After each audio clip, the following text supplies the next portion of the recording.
जय हिंद विद्यार्थी मित्रांनो। पहा विद्यार्थी मित्रांनो, महत्त्वपूर्ण माहिती आपण शिक्षकेतर कर्मचारी पदभरती संदर्भात आपण पाहणार आहोत। हा व्हिडिओ तुम्ही परिपूर्ण पहा जेणेकरून आपणास शिक्षकेतर पदभरती संदर्भात ऑथेंटिक परिपूर्ण माहिती तुम्हाला मिळणार। यासाठी तुम्ही हा व्हिडिओ परिपूर्ण पहा।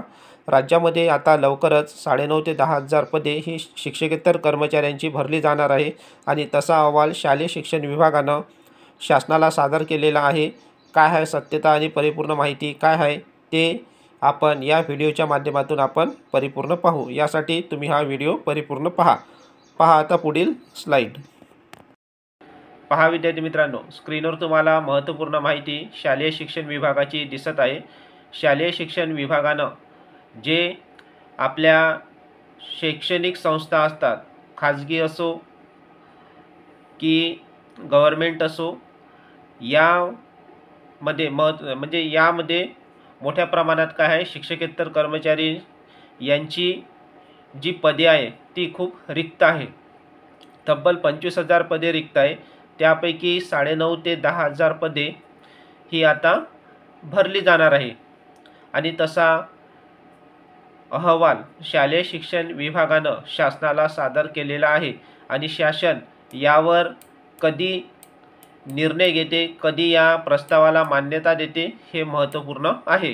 कारण शालेय शिक्षण विभागाने आपलं काम केलेलं आहे आणि लवकरात लवकर शासनाने सुद्धा यावर विचार करून लवकरात लवकर या पदभरतीला मान्यता द्यावी। कारण शालेय शिक्षण विभागाने तसा प्रस्ताव शासनाकडे सादर केलेला आहे। पहा आता यामध्ये नेमकं काय सांगण्यात आलेलं आहे।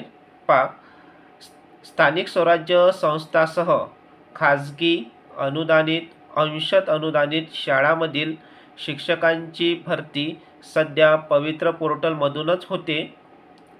या धर्तीवर शिक्षकेतर कर्मचारीचीही भरती पवित्रद्वारे होण्यासाठी तसा प्रस्ताव शासनाला सादर केला आहे। पहा, आता शिक्षकेतर कर्मचाऱ्यांची जी पदभरती आहे आणि शिक्षकांची जी पदभरती आहे ती पवित्र पोर्टल मार्फत होते, शिक्षकांची पदभरती, आणि त्याच धर्तीवर शिक्षकेतर कर्मचाऱ्यांची जी भरती आहे यामध्ये आता कोणते कोणते पद असते आपल्याला माहीतच आहे।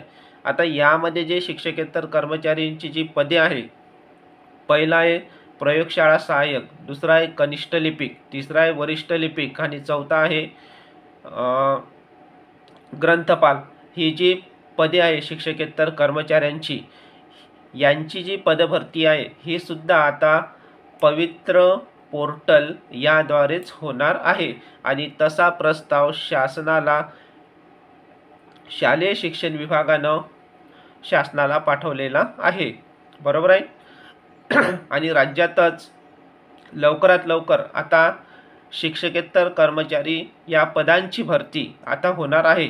तसे 25,000 पदे रिक्त आहे, पण त्यापैकी 9.5 ते 10,000 पदे ही भरली जाणार आहे।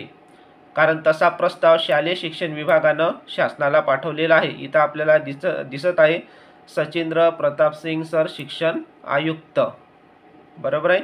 यांनी म्हणजे शालेय शिक्षण विभागाने तसा प्रस्ताव शासनाला सादर केलेला आहे आणि शासन लवकरात लवकर यावर निर्णय घेऊन या पदभरतीला त्यांनी मान्यता द्यावी। कारण तसं पाहता 2005 पासून या शिक्षकेतर कर्मचाऱ्यांची पदभरतीच झालेली नाही, बरोबर आहे। आणि यामुळे मोठ्या प्रमाणात शिक्षकेतर कर्मचाऱ्यांची जी पदे आहे, ज्या शैक्षणिक संस्था आहे, खाजगी असो, अनुदानित असो, अंशतः अनुदानित असो की गव्हर्नमेंट असो, मनपाच्या असो, झेडपीच्या असो, नगरपालिकेच्या असो, या शैक्षणिक संस्थांमध्ये मोठ्या प्रमाणात शिक्षकेतर कर्मचाऱ्यांची पदे काय आहे, रिक्त आहे।